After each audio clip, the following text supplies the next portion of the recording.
difficult to farm, to let her farm. Or she can't use a Spectral Dragger to farm, because this would strain her already tiny mana pool anyway. So this is one of those seriously hard carries, you would probably call them. Green does pick Spectre a lot currently, so this has been interesting to see how they react to this change. But I don't know of any other, well, competitive team currently picking Spectre regularly. Yeah, obviously we're going to have to wait a couple of weeks before the competitive community will actually accept this version as well. Obviously people will have to pick through it a little bit longer and see what they want to do out. And will there be the auto-ban heroes, which you never want to see, which generally happens to the new boys in town, because they'll get to be played in the pubs and things like that. But yeah, we'll wait a little bit longer. We should actually try and organise a show match sometime soon with the new heroes, or maybe even just have a match tonight and just use them up as well. Let's just jump ourselves a little bit real quickly. Yeah. I got a question on Spectre real quickly, so I can finally jump in. Yes. Is the distortion magical damage? Did they change that in Dota as well, or is it still true damage? Hold on a second. I have a look into it. Because it was changed recently in Han, not recently, but a couple months back, and so I'm curious if Dota took that as well. Oh my god, well, you probably shouldn't have said that. Why is that? I mean, you shouldn't have said you were playing Hom, so... No, it's actually... my bad. Actually, we should fill in for everyone out there. There's no pure Dotarists, there's no pure Honorists here, if you can even use that kind of thing. We all actually go over there. I love both games. Yes, we love everything. Like, seriously, guys, just chill and relax. Like, what was it? Malik actually, I don't know if you guys saw it on the Go To Gamers forums, Malik had a go at me because I used the words genocide during when an entire team goes down at the end of a Dota match. I'd like to point out the fact that, Dota and Hon work together to actually do their own patches. Do I dare say it? They actually feed off each other's ideas most of the time as well. Basically, both games live in a symbiotic relationship. You guys got to understand this. This is just the way this works. Just be very, very happy that we don't all love League of Legends as a competitive game as well. So we can move on from there. We can all agree on that. Yeah, so we can all agree that League of Legends is never a competitive game. It's a fun pub game, but as far as a competitive game goes, we'd rather slit our own wrists and basically dance around on salt. It's not a beautiful thing. I'm sensing a lot of flame incoming from the Dota community. It can just because you said that Hon is just because you said that Hon is not bad. No, seriously. By the way, people can take it. Yeah, sorry, let's get back to it. Spectra, yes. Spectra's dispersion damage type is pure damage. Okay, so it is pure. Okay, that's interesting then. Yeah, so she's really powerful then, and that change is definitely needed in my opinion. That's kind of interesting. That I like that. Yeah, that change. Yeah, she's a risky hero still to pick. But if she manages to farm up items, mainly basically just Radiance and Diffuse. If she manages to farm Radiance and Diffusal Blade in time, she is extremely powerful. She just deals so much sickening damage. Okay, let's move on. Let's move on. We're already cropped the hour mark for this one, so we'll go on a little bit further. Storm Spirit, Intel increase 2.2 to 2.6. This is a good change, in my opinion. This is definitely a good change. Good change. Storm Spirit has sort of disappeared a bit from the competitive scene, simply because, well, he didn't have enough mana to actually do all the stuff and still live through it. Yeah.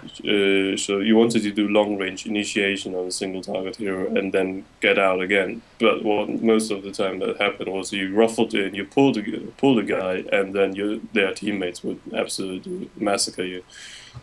Yeah. It's just to chop you up a bit. And 2.6 int game might bring him back a bit. So he will have a higher mana pool, higher mana regen in general. It is also... I think Icefrog did a good job on this one, because Storm Spirit is one of those heroes who's not easy to balance, so to speak. If you even buff him a little bit more, he might become overpowered again. Well, I was gonna say, I mean, this change alone is like you are getting on the kind of edge because, like you said, he is a very difficult hero to balance simply because if you do a little bit too much intellect gain, then all of a sudden he's just shooting around the map back and forth, and he becomes unkillable to an extent, especially if he gets an item like a BKB or something like that. So it is a very edgy hero to balance, but definitely. We'll see how that affects it. If Storm Spirit is able to get a lot of successful ganks on, he will become unstoppable at some point. I mean, LGD's YYF is known for his Storm, playing very strong Storm. I remember a game where I think it was he bought back 4 times, and every single time he got an ultra kill on Storm. That was awesome stuff. And Yamate also played very impressive Storm at SMM actually. Unfortunately, though, Nirvana Malaysia didn't get that far. Yeah. But yeah, Storm Spirit, he's difficult to balance. If you buff him too much, he is overpowered. You're really ruffling all over the map and taking every single hero out he can see on the map. All right, let's move on quickly. Thrall, well, we can ignore him because no one likes to pick him anyway. Yeah, he can just he can live there with his nerf. Tiny, I love his movement speed increase for his ultimate. So the grow bonus actually goes from 10 to 20 per level now. So already great initiator who's people have been sitting on the sides of do we pick him for the burst damage? I'm just wondering now if he will be thrown into the mix a little bit more. I don't think so. Still not much. So on max level, he's just getting 40 more movement speed. That's not huge, so to speak, and he isn't supposed to be moving around that much anyway. So because he basically does his combo, he blinks exactly. He blinks in, he does Avatos, and then gets the heck out again. Yeah. Damn it! I want to see more Tiny. Give me more Tiny. I like Tiny. All right. Tiny's fun. Tiny's awesome. Big outcast. Warlock Fatal Bonds increased from 15 to 20. Yeah. Yeah, needed, definitely needed, because Fatal Bonds was one of those abilities. Was like, okay, fine, I can use it on you, and okay, now what? It is important. Definitely a thing that so people will not skip it in mid game now, because it will be quite strong in team fights.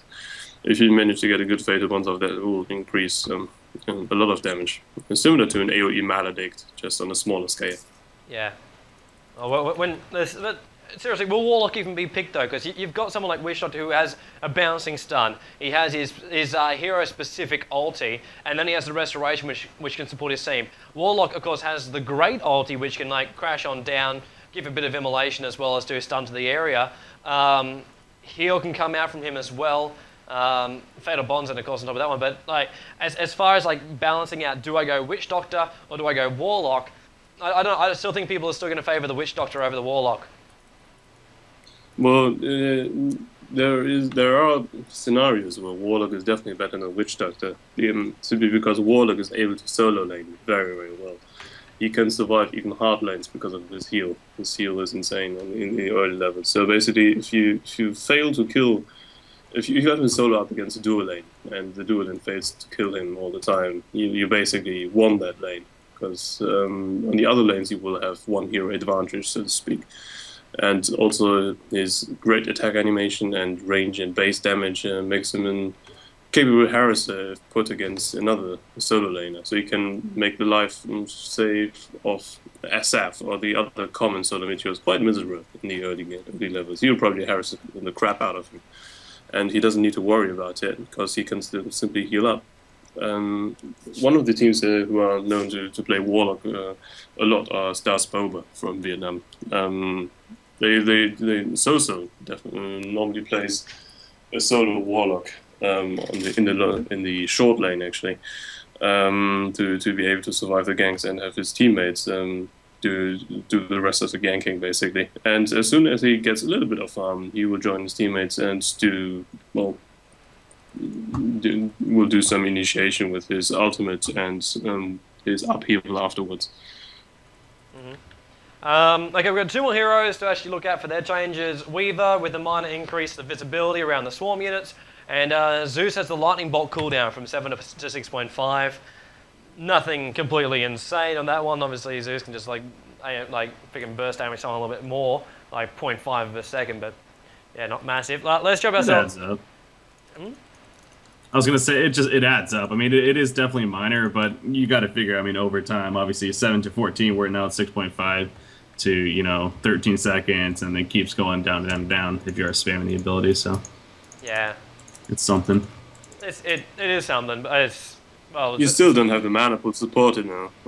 Yeah, you won't be able to spam many lightning bolts in a gank. You probably could be able to do 2 or 3, and this implies you're not using your ulti. It's not a huge change, but it definitely gives him a stronger edge in late game teamfights. That's true.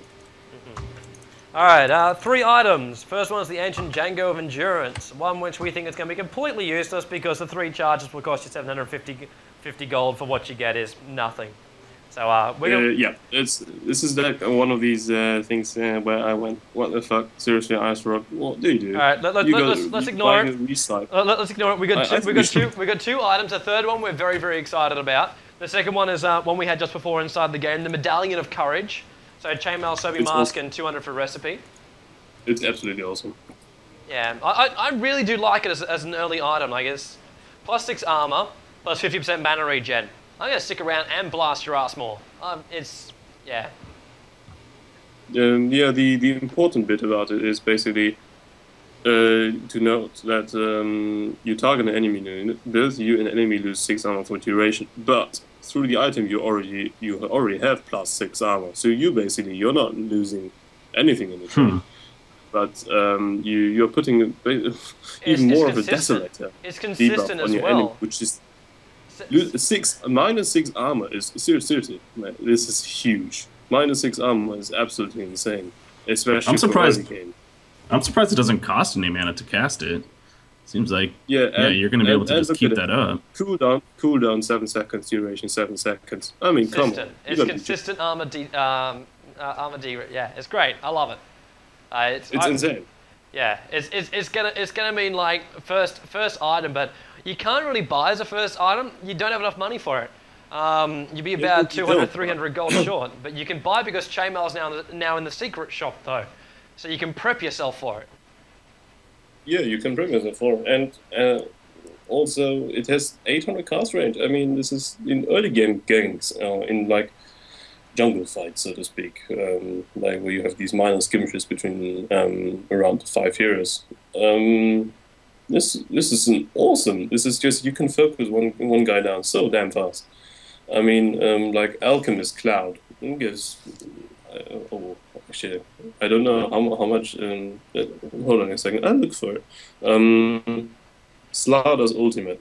This is basically Slaughter's Ultimate, and Slaughter's Ulti on level 1 reduces armor by 5 even. So this reduces it even more, and we all know how much damage is like an amplified damage. So can you couple it? Can you couple amplified damage as well as Medallion of Courage? Oh yeah, you can. I don't know which. You can. You could use minus armor stacks, and this would be insane. Oh yeah, the first heroes. So we will see a lot of more armor-based lineups, I believe. So Shadow Priest Dazzle is definitely going to be one of the top ones. Yeah. He's already minus armor lineups in general are just a lot of fun to watch.